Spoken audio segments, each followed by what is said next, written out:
Nana, who ruled the nursery, was in a hurry, and it was too much trouble to hunt for the china dog at bedtime, so she simply looked about and made a swoop here and said, "Take your old bunny. He'll sleep with you."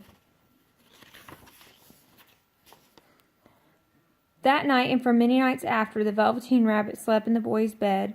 At first he found it rather uncomfortable, for the boy hugged him tight and rolled over him and sometimes pushed him so far under the pillow that the rabbit could scarcely breathe.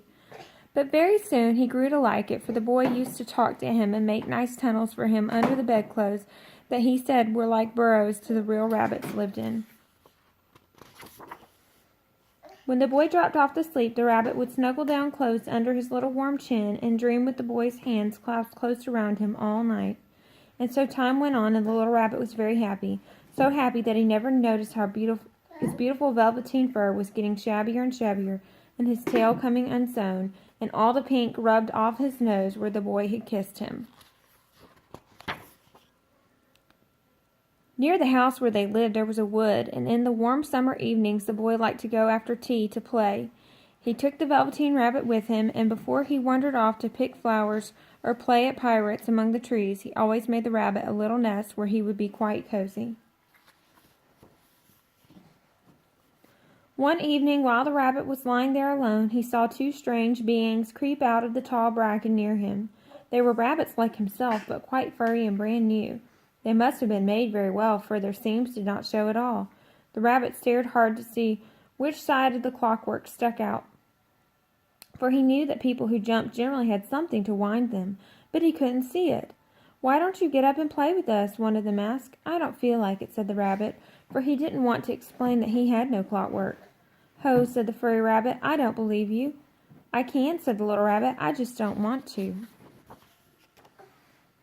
But the wild rabbits had very sharp eyes, and this one stretched out his neck and looked. He hadn't got any hind legs. Fancy a rabbit without any hind legs. And he began to laugh. "He doesn't smell right. He isn't a rabbit at all. He isn't real." The little rabbit nearly began to cry, but then the boy ran past them, and with the stamp of feet and a flash of white tails, the strange rabbits disappeared. "Come back and play with me," called the little rabbit. "Oh, do come back." But there was no answer. The Velveteen Rabbit was alone, and for a long time he lay very still, hoping that they would come back, but they never returned, and presently the boy came and hurried him home. Weeks passed, and the little rabbit grew very old and shabby, and even began to lose his shape, and he scarcely looked like a rabbit any more, except to the boy.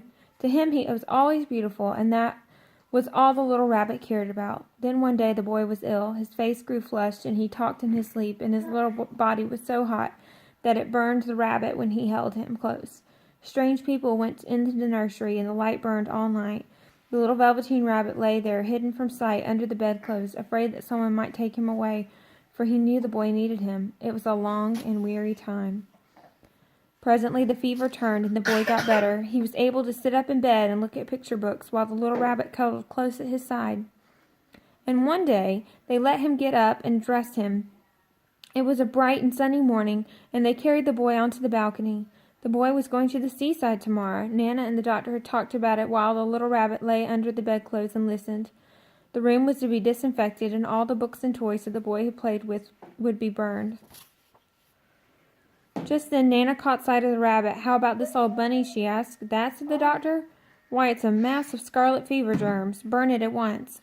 So the little rabbit was put into a sack with the old picture books and a lot of rubbish, and carried out to the end of the garden.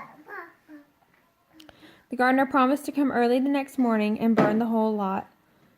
That night the boy slept in a different bedroom with a splendid new bunny, all white and plush with real glass eyes.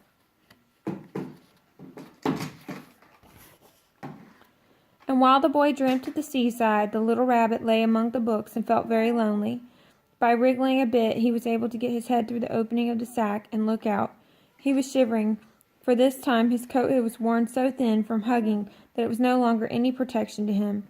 Nearby he could see in a thicket of raspberry canes in whose shadow he had played with the boy on bygone mornings, and the great sadness came over him. A real tear, trickled down his shabby velvet nose and fell to the ground, and then where the tear had fallen, a flower grew within the splendid green leaves, and the blossomed like a golden cup.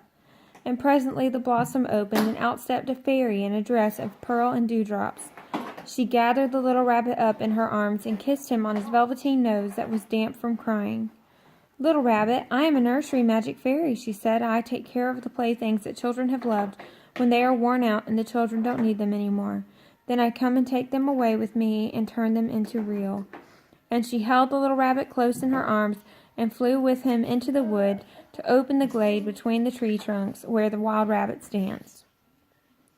When they saw the fairy, they stopped and stood round in a ring to stare at her. "I've brought you a new playfellow," the fairy said. "You must be very kind to him and teach him all he needs to know, for he is going to live with you forever and ever." She kissed the little rabbit again and put him down on the grass. "Run and play, little rabbit," she said. But the little rabbit sat quite still. He remembered about his hind legs, and he didn't want the other rabbits to see him. He did not know that the fairy had changed him altogether, and just then something tickled his nose, and before he thought what he was doing, he lifted his hind toe to scratch it, and he found he actually had hind legs. He gave one leap and grew so excited that when he did, at last he stopped to look for the fairy. She had gone. He was a real rabbit at last. Autumn passed in winter and the spring, and when the days grew warm and sunny, the boy went out to play in the wood behind the house. And while he was playing, the rabbit crept up from the bracken and peeped out at him, and about his little soft nose and the round black eyes there was something familiar, so that the little boy thought to himself, "Why, he looks like my old bunny that was lost when I had scarlet fever." But he never knew that really it was his own bunny, come back to look at the child who had helped him to be real.